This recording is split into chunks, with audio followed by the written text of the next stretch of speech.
Do you think you have a discipline problem? You might be surprised to hear that you have a design problem. Designing your day, that is. When your day has no shape, your energy levels will decide what happens. And using energy as your decision-making tool is not a strategy. Thank you for listening to Routine is Revenue, your place to build routines and bank results. I'm Ildiko Seelig, your routine and performance strategist, and I help business owners stop losing their best hours by building daily rhythms and create momentum without willpower. This episode is for you if you are productive in patches, but inconsistent across the week.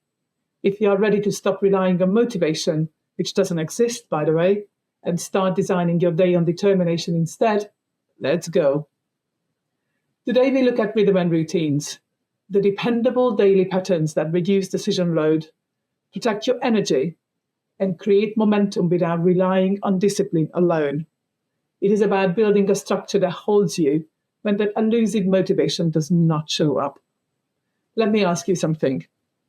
How many times have you started a week with real intention, but only to find out that by Wednesday, your best hours have already been spent on other people's priorities? And that, you see, is not a time problem. That is a design your week with intention kind of a problem. When your day has no shape, you will just default to whatever feels most urgent in the moment. So basically, you make it up as you go. But what about your results? Your best thinking happens in whatever slots are left over, if there were any. So you end the week tired, but not quite sure what you actually moved forward. Now that hidden cost is enormous. Every time you start your day without a rhythm, you spend the first part of it just deciding what to do. But that is decision fatigue before you have even begun. So your problem is that over time, that wears your confidence right down. You start to believe you are undisciplined, when actually, you are just undesigned.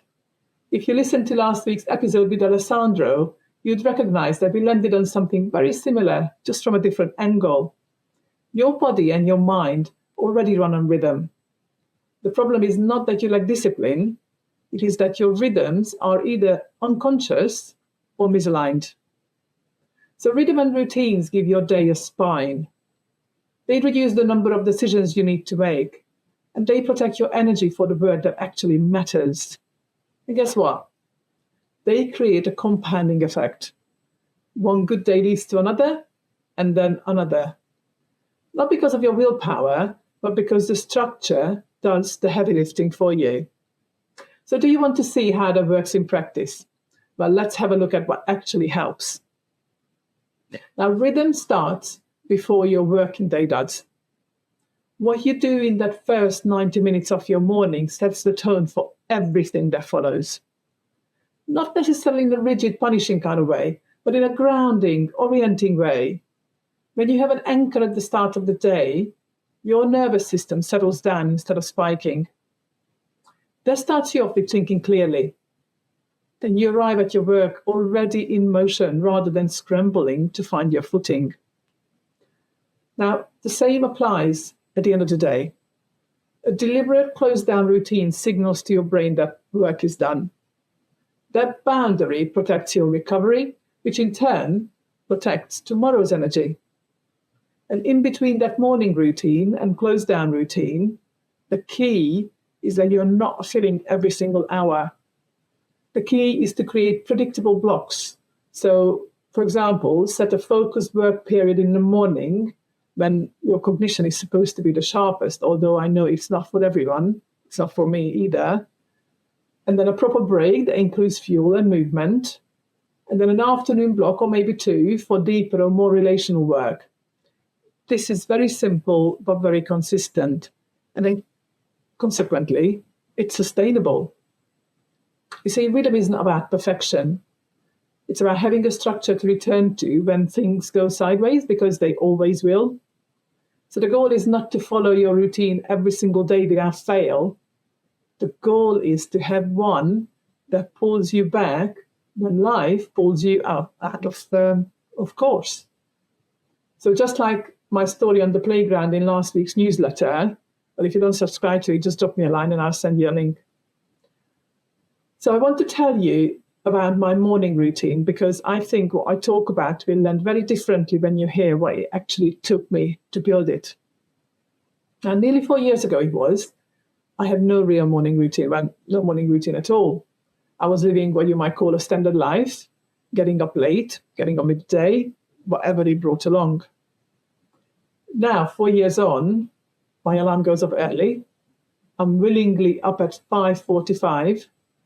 I exercise, I cold shower, I do my self-compassion practice, I meditate, I journal, I name how I feel, I reflect on the day ahead. And when self-care is done, and only when self-care is done, then I do a focus work session before most people have even had breakfast. Now, Alessandro described rhythm as something you tune into and not force. And that is why your routine should feel like something you return to and not something that you had to fight for.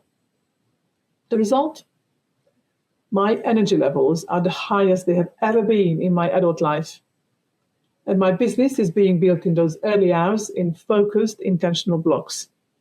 I'm not scrambling, I'm directing my day. But here is what I want you to hear. I did not start as a 90-minute practice. It started with just one thing, getting up tiny little bit earlier and doing 7 minutes of movement. That was it. The rest just built around that single anchor over time. And this is exactly what we discussed in the episode with Alessandro. The rhythm is not built through overhaul. It is built through repetition of one aligned action until your system recognizes it as normal. So you see, you don't need to overhaul your whole life. You just need one anchor habit, and the rest will follow, I promise you. But what happens if nothing changes? What if you keep going as you are? Some days will feel productive, absolutely. But will some of them feel reactive? You get to the weekend and you're not even sure why you achieved, but you feel definitely tired. Because without rhythm, decision fatigue accumulates quietly. Each unplanned morning costs you more energy than you realize. And over time, you start your days on the back foot so consistently that begins to feel normal. And that's not where you want to end up.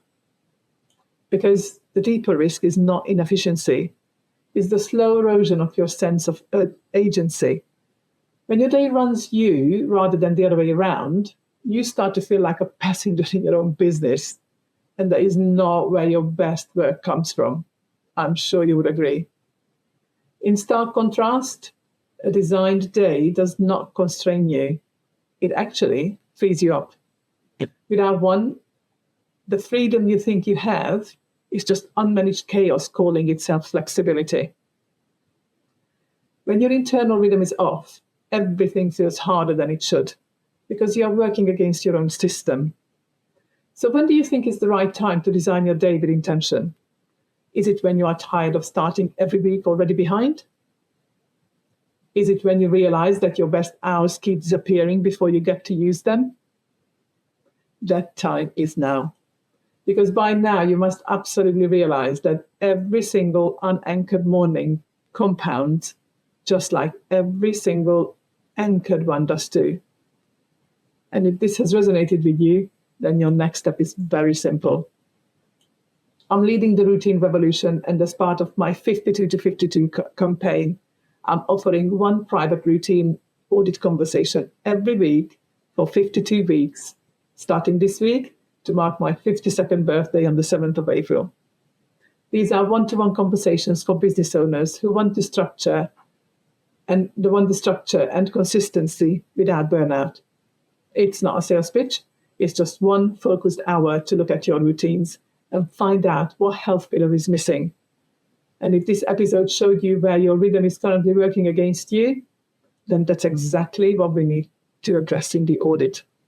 So please visit routinerevolution.co.uk to register your interest and be one of the 52 people who will benefit from this conversation.